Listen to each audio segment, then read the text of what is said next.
It is 5:45. We just got set up in the stand just a few minutes ago. Got everything settled. It is opening day of bear season 2022 here in South Georgia.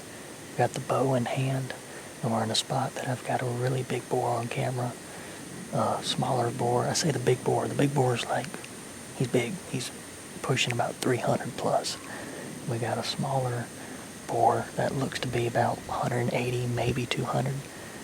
Then we've got a real small bear that's about 100 pounds, which he's legal, but personally I don't want to shoot one that small. My first bear was 100 pounds. I was very happy with it, but just would prefer not to shoot another one that size, just because I went from a 100-pound bear to a 400-pound bear, so I like them bigger ones. But we're going to see what happens this afternoon. Hopefully we'll get us a bear on the ground, or one of the good bucks that I've got on camera in this area, or doe, or pig. Basically, we got all three of those on camera in this spot. Very target-rich environment. And I got a good feeling that in these next 3 days, I'm going to at least get an opportunity at something. Had a deer blowing when I got up in the stand. Hopefully it was not one of the big bucks that I had on camera, but it was coming from the least likely spot that I expected him to come from, directly behind me, when the wind is perfect for what I'm looking at, blowing right in my face. Couldn't ask for better. But sometimes it just happens like that. And I keep hearing something over here on the back side of this pine flat. Sounds like it's crushing some palmettos. I don't know if it's pigs, bear, or just coincidence of something falling. But I keep hearing it. Anyways, I'm going to shut up. We're going to get done. And hopefully, in these next 3 days, we'll get us a bear on the ground. But I will take any of the following of bear, deer, or pig. But let's hope for a bear. It'd be the best.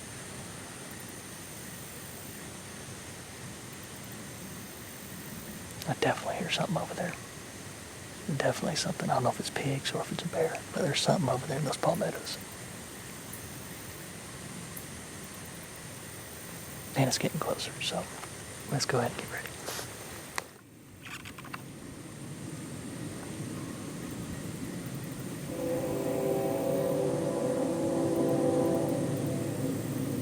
Come on.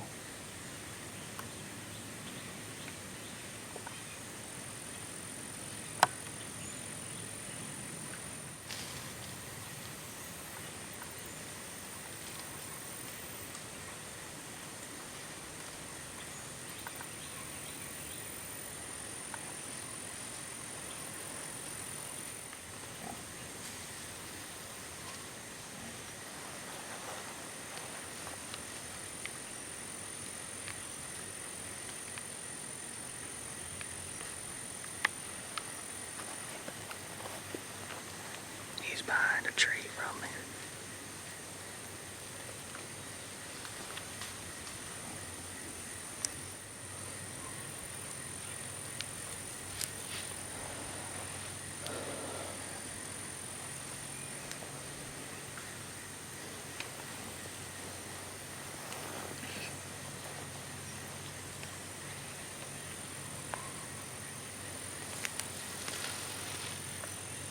Just needs to take a few more steps. A few more steps. He's behind a tree from me.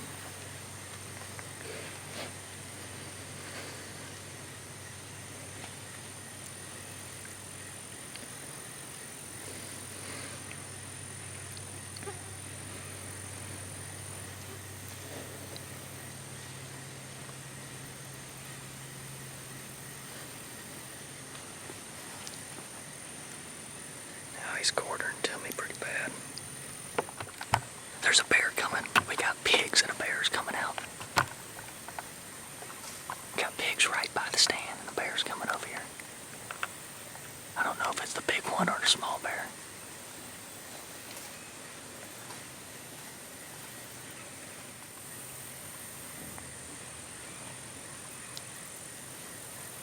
And now the pigs are coming in range. Oh boy, decisions.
watch. And then they go. The pigs are walking away. The bear's right under my stand.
I hope y'all are enjoying this footage of this bear because it was quite amazing and kind of comical getting to watch the bear's behavior, knowing the pigs were in the area, everything from tasting the air, smelling the air everywhere it went, smelling every palmetto that the pigs rubbed against, every little limb the pigs was rubbed against, everywhere those pigs went, that bear was smelling and following the trail of.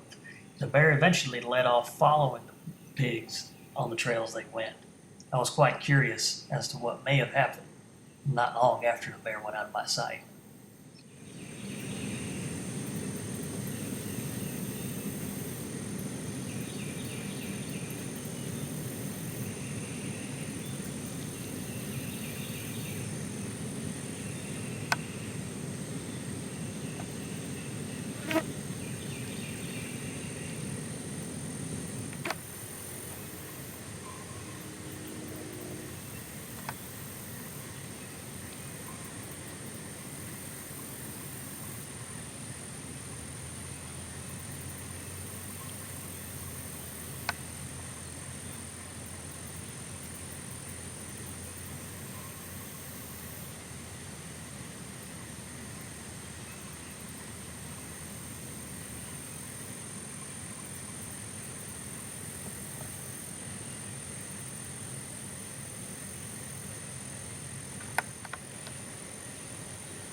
That was pretty amazing.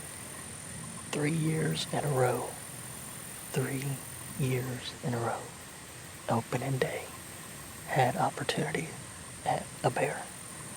First year, killed my first bear. Second year, had that bear bust me.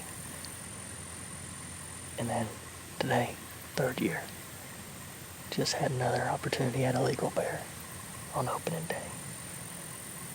It's just, for one, it was amazing having pigs and a bear in range for a while.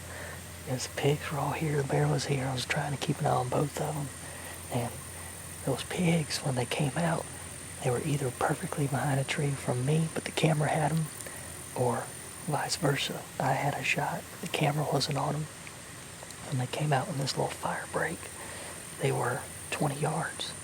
And when I went to pull back, the one turned quarter to me.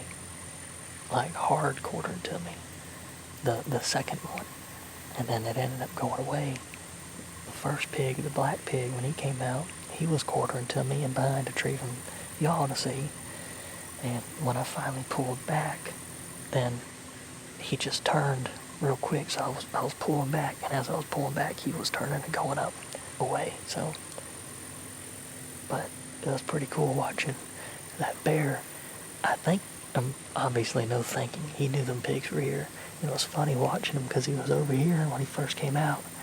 Pigs were making a lot of racket, grunting and everything, and he was downwind of the pigs perfectly, and he ran over here to my side and then sat down in the palmettos right below my tree and just waited like a patient little bear for them to leave. And then he finally got up and started coming around here and feeding in the palmettos and stuff. But it was really cool to see the behavior there. Granted, if it was the big bear, I think we would have had an amazing show of a bear chasing a pig. I think it'd have been really cool. But I didn't know which one to bounce to. Bouncing to the bear, then back to the pigs. Bear, pig. That was amazing. This has been one amazing sit. Now y'all are probably wondering, why did I not shoot that bear? Because he's legal. Well, he was very much legal. He's about 100 pounds. And that bear was a perfect replica of my first bear I killed. Had the white patch on the chest and was about 100 pounds. And I've been getting a lot of pictures of that bear. And it was just one of those things, I just don't really want to kill a bear that size. Personally, totally legal. Anybody that shoots that, I'm congratulating you. That's a great bear. It's public land, and especially with a bow, you can't beat that. I mean, that's an amazing accomplishment. But just for me, I just didn't want to. And I'm glad I didn't, because I got to watch that bear for close to like 20 minutes, just feeding around and everything and smelling around where them pigs were, and it was really cool to watch him. Now, if the big one does that, that'll be perfect. And I know he's around here as well as another bear, and ain't no telling any other bears I haven't gotten on camera. It's just sometimes you gotta impose trigger discipline on a lot of things, especially because that very well could have been a sow, and I let her walk. She may not see another hunter ever again, but also, if she lives to see next year, she'll be able to breed, and then she'll have 1, 2, 3 cubs, however many she has. And it's just the conservation aspect of it, especially here in South Georgia. We don't have nearly as many bears as like they do in North Georgia, but obviously we have a very sustainable population. But it's just like any other animal. So I'm not that bloodthirsty for a bear. That was really cool though.